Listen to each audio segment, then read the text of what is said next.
This is JCT TV, Bible study for the 21st century.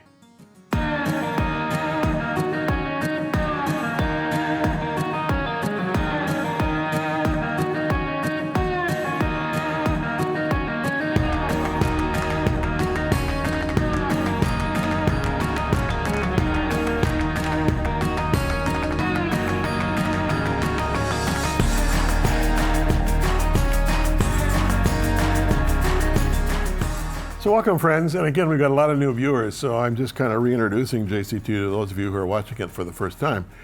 We have now for several years been walking through the Gospels, Matthew, Mark, Luke, and John, but we're also going to be going through the book of Acts, if you can believe it. And I just take my time. I really don't care. If it takes a whole year to get through Matthew, I take a whole year. I want you to be fully exposed to these marvelous words about Jesus. So that's what JCT is about, and we'll start with the next teaching right after this.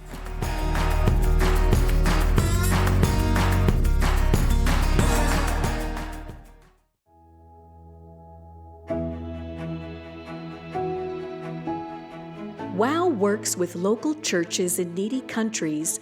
We mobilize those churches, pastors, and volunteers in a concerted effort to care for orphans and widows in their homes and villages. Through that strong faith-based platform, we're able to not only provide food, medicine, and crisis intervention, but we're also able to lead these afflicted ones to faith in God. It's powerful, humbling, and well worth the effort. Please support WOW with your generous gifts and faithful prayer. Thank you.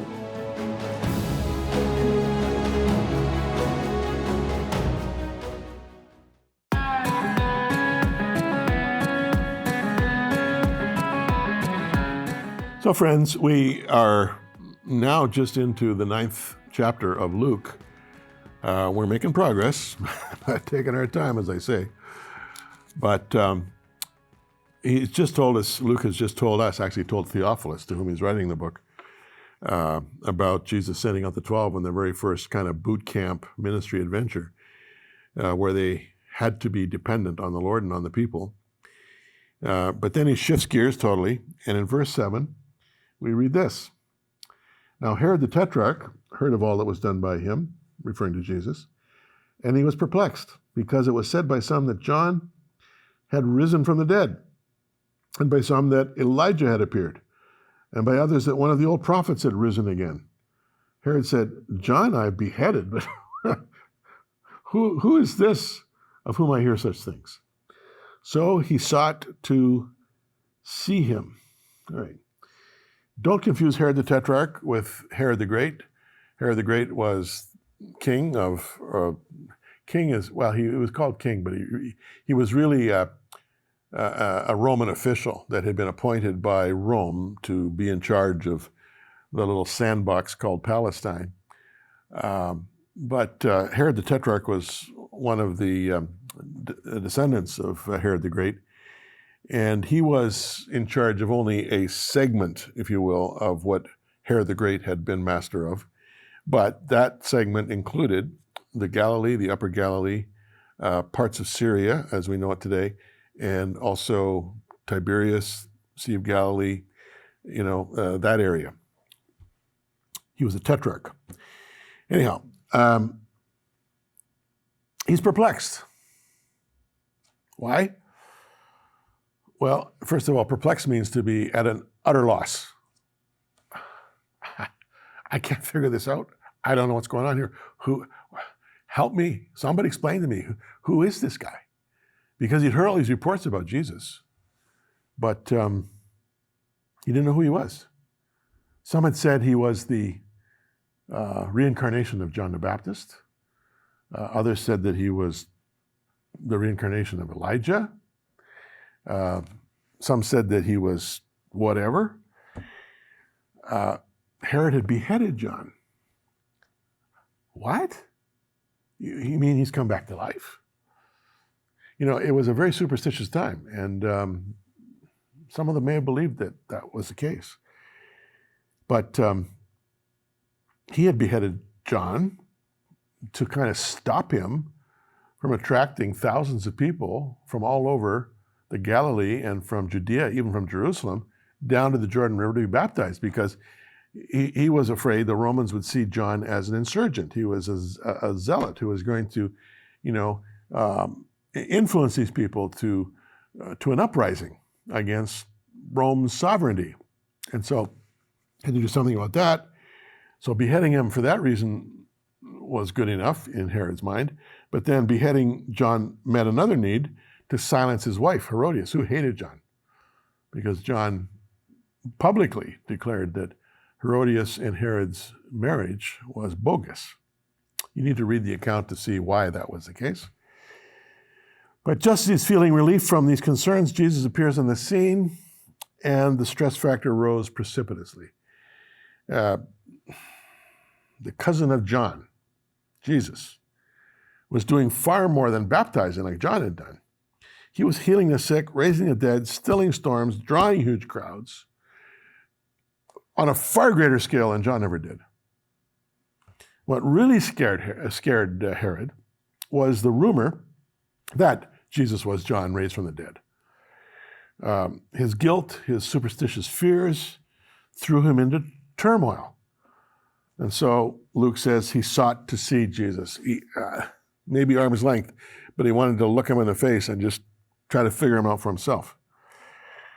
He thought maybe this face-to-face with Jesus, would bring him some peace. But if Jesus was John redivivus, John reincarnated, what would Herod do? Apologize? Oh, sorry about cutting your head off there, fella.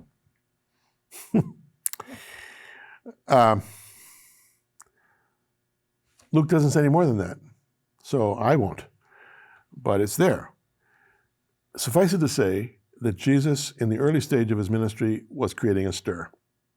And even, the top authority in the land was fully aware of him. Nobody was unaware of Jesus anymore. Okay, so let's move on. Let's see what we'll do it in verse 10. Okay, verse 10. And the apostles, when they had returned, told him all that they had done. This little section about Herod is kind of thrown into the middle of the story of the disciples going out, on their first boot camp training mission. So it's like he's back to the story here in verse 10. And when the apostles returned, told him all they had done. Then he took them and went aside privately into a deserted place belonging to the city called Bethsaida. But when the multitudes knew it, they followed him, and he received them and spoke to them about the kingdom of God and healed those who had need of healing. When the day began to wear away, the 12 came and said to him, "Send the multitude away that they may go into the surrounding towns and country and lodge and get provisions, for we are in a deserted place here." But he said to them, You give them something to eat. They said, "We have no more than 5 loaves and 2 fish, unless we go and buy food for all these people." For there were about 5,000 men. Then he said to the disciples, "Make them sit down in groups of 50. And they did so, and made them all sit down. Then he took the 5 loaves, the 2 fish, and looking up to heaven, he blessed and broke them, and gave them to the disciples to set before the multitude. So they all ate and were filled, and 12 baskets of the leftover fragments were taken up by them. After the 12 returned from their training mission, Jesus leads them from Capernaum, a mile or so east, to Bethsaida. Bethsaida is in ruins today. If you go to Bethsaida, as I have done, the thing that impresses you about it is that it's all made out of black rock. This is basalt rock, which means it's volcanic rock. Now, the foundation of the synagogue in Capernaum, which is just a mile or so away, when you're there, is also basalt, black rock, as is the foundation of Peter's house. But the 3rd or 4th century synagogue that was built on the old foundation was built out of beautiful kind of whitish, yellowish limestone. And even though it's in ruins, it's beautiful. But the foundation is black. And in Jesus' time, all of the buildings in Capernaum were probably made out of this black rock. And certainly in Bethsaida, it's still the case. Why? Because a few miles to the north is Mount Hermon. Mount Hermon rises 9,000 to 10,000 feet. You know, it overlooks the upper Galilee. It's on the border of Israel and Syria and Lebanon. It is a major, major mountain. It's probably the Mount of Transfiguration. I'll get to that eventually in our study in Luke. But at one time it was volcanic. And so all kinds of, ash and flame and stone and magma, poured down from that mountain over centuries. A lot of it finding its way down to the Sea of Galilee. And so the shore there on the north especially is surrounded by black rock. The slopes, the Mount of Beatitudes, where there are rocks exposed, are all black. So Bethsaida was built out of black rock. You go there today and it's all black ruins. And it's quite a way back from the lake. But interestingly, it's on what in Jesus' time would have been a fairly major flow of the Jordan River. There's just a trickle right now of the Jordan coming down from the slopes of Mount Hermon. But in Jesus' time, Peter and Andrew and Philip, who were all from Bethsaida originally, would have had boats anchored and or tied to docks right there in the Jordan River. And they could get in their boat and take the river maybe a quarter of a mile or so down into the Sea of Galilee. So this is where Jesus takes the people. And just between Bethsaida and the Golan Heights, there's a kind of a flat space, it's sort of a plain. It's a fairly large plain. It's similar, but not in size, but a similar look to the plain of Gennesaret, which is on the northwest side of the Sea of Galilee, just between Magdala and Capernaum. But this was a kind of a plain with a kind of a gentle slope beginning up to what we now know as the Golan Heights. And this is where this remarkable feeding miracle occurred. And I will take you through that once my time. How am I doing for time, Mr. Floor Director? Okay, I thought so. I got about 30 seconds here, so I won't get into it now. What I'll do is I'll take a break and then we'll continue. But here's the thing. Walking on the water, as Jesus did, feeding 5,000 people with just a boy's lunch, stand out as two of the major miracles of Jesus' life, both of them kind of nature miracles. But they're to be taken as they're recorded. And I certainly do. I believe if Jesus was the Son of God, Jesus could do what Jesus wanted to do. And I'll get into that right after this.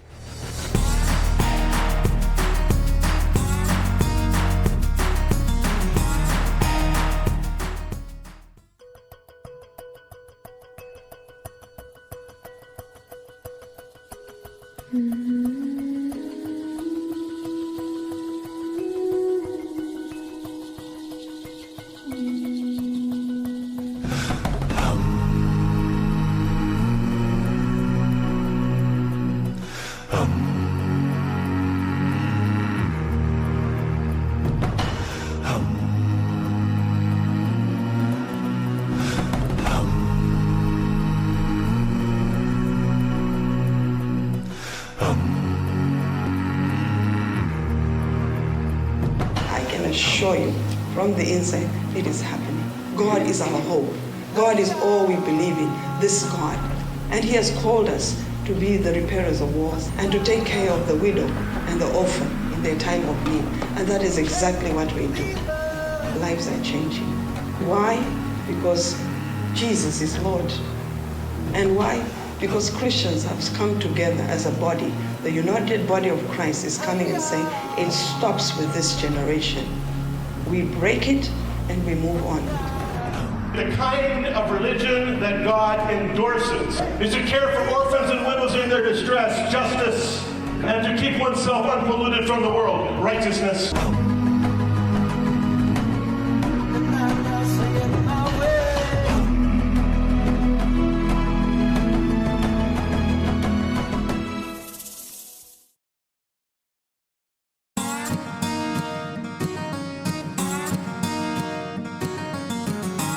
So Jesus had taken the crowd of people, led them from Capernaum to Bethsaida and probably to the plain on the northeastern side of Bethsaida. And he spends the afternoon teaching and healing. There was an interesting kind of dynamic tension here for a lot of people because a lot of them weren't there to hear teaching. They were there to get healed. Mind you, many wanted to hear the teaching because they were totally intrigued. You know, no one has ever spoken like this man speaks. And the thing that used to get to them about Jesus was that he spoke with authority. It wasn't the rabbinical style. The rabbinical style in Jesus' day, as it had been for centuries, was to quote and refer to other rabbinic authorities who had made their own, if you will, oral interpretations of the law of Moses. And this is how people learned biblical law. It was through hearing and memorizing because most of them were illiterate. But they were, you know, Rabbi Hillel says this, Rabbi Shammai says this, Rabbi Gamaliel says this, Rabbi Akiva says this. And because Rabbi Akiva said it, I will now say it, but I'll now add something to what Akiva said. And you know, Gamaliel commented on what Akiva said, and Akiva commented on what. That's how it worked. Jesus wasn't that way. There were no footnotes, if you will, in Jesus' ministry. It was all just straight from the shoulder, straight from the heart, straight from the brain, eye to eye, face to face, person to person.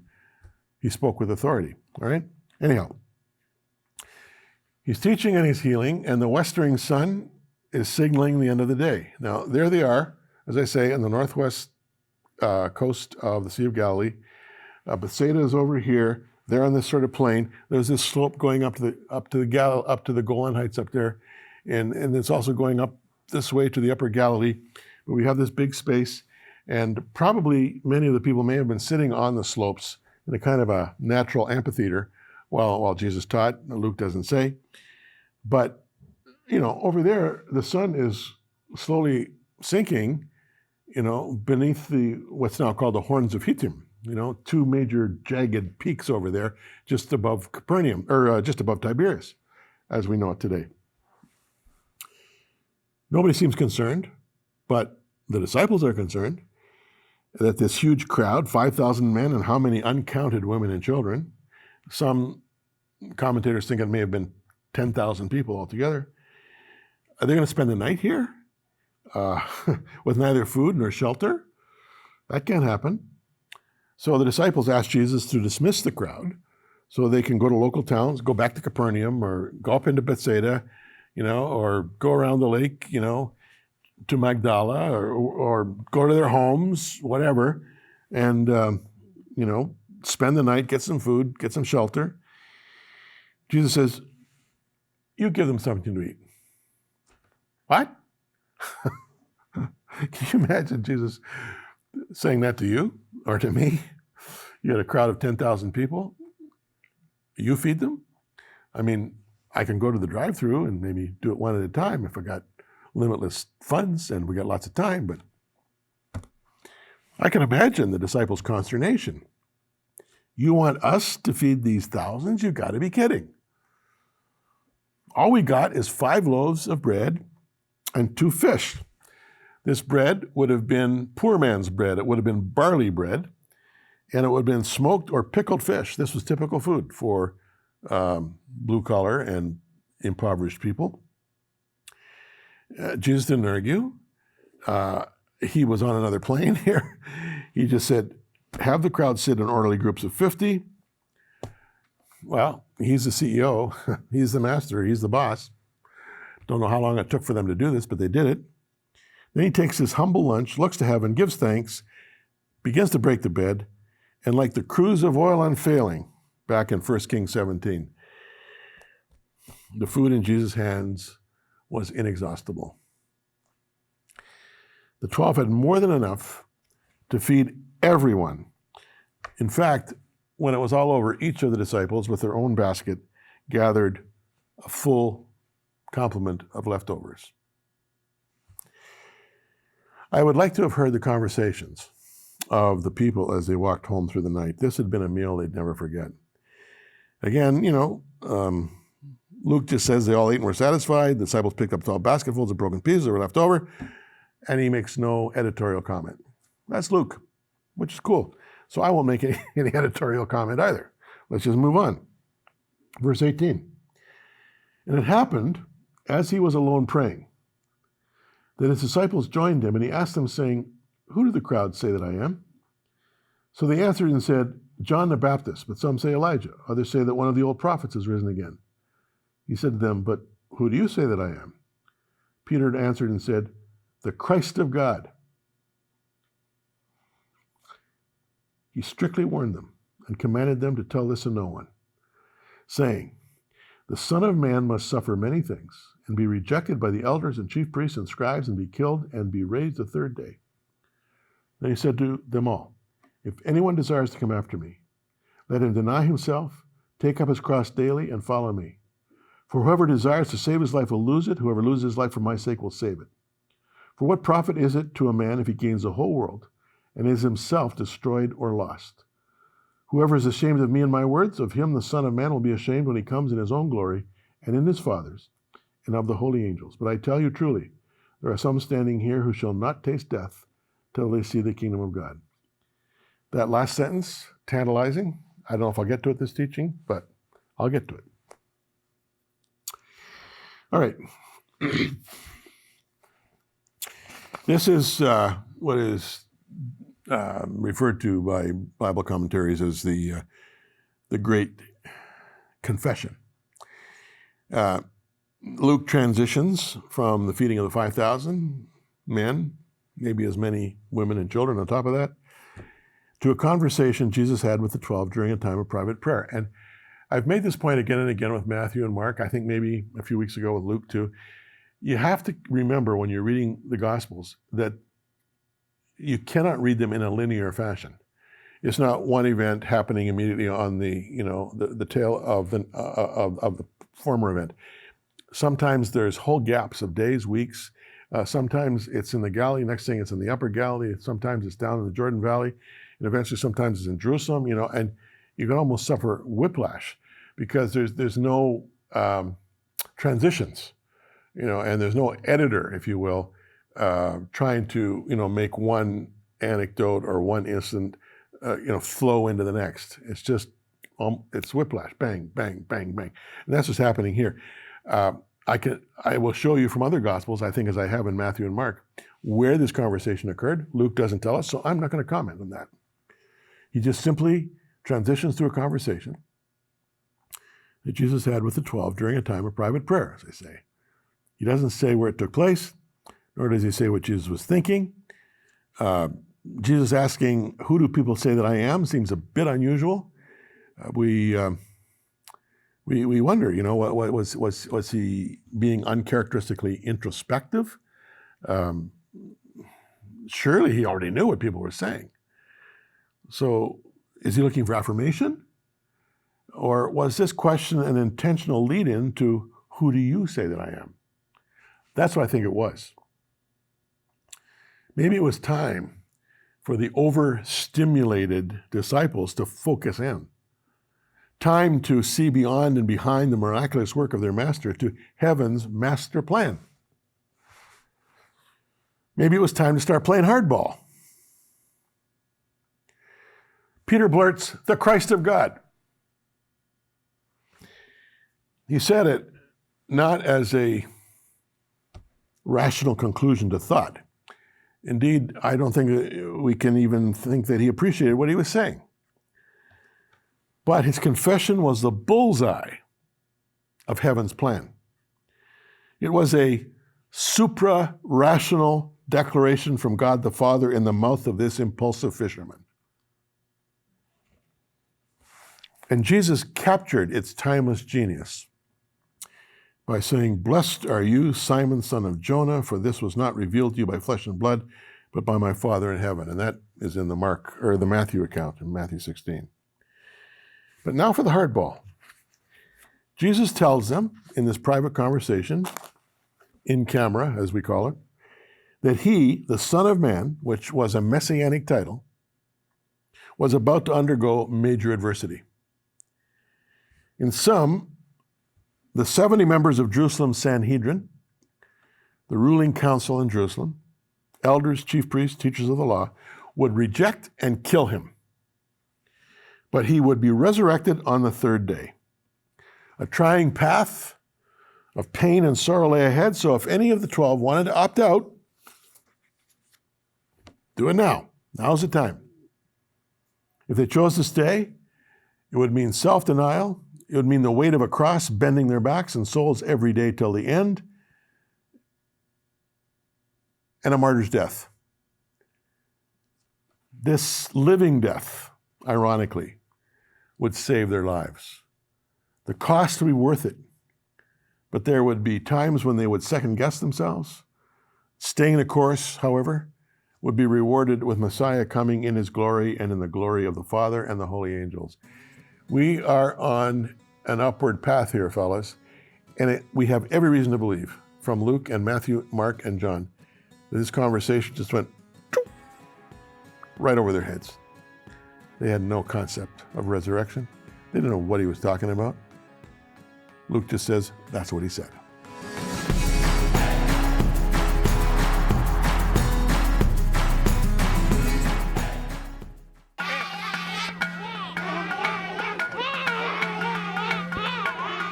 Why dance when you have very little? When you live from day to day with food insecurity, rampant disease, sickness, and death? You dance because your heart is full of love for God and your hope is strong. WOW has come alongside as the hands and feet of the Lord, providing both home-based care and assurance of God's love. You're happy and you've got to dance. Please support WOW. Let's keep them dancing.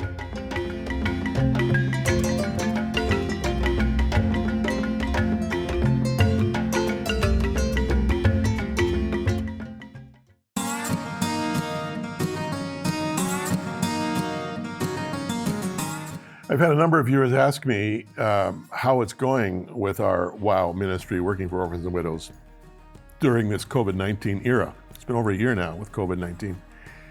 And it's going with great challenges, friends. For 21 years with WOW, we've been dealing with tens of thousands, literally over the 21 years, tens of thousands of orphans and widows, many of them dying from HIV and AIDS. And even though you don't hear much about it anymore, HIV and AIDS is still very much a pandemic, the greatest orphan and widowmaker in the history of mankind. COVID-19 has just doubled the impact, and so our work is just more exhausting and challenging than ever. But the Lord is faithful, and I'm challenging you, to come on board and support us with WOW. With JCT, we're a part of WOW. WOW and JCT are one and the same. When you support WOW, you support JCT, you support JCT, you support WOW. We are the official voice, but we're also the founders, and we want you to know that God cares about orphans and widows.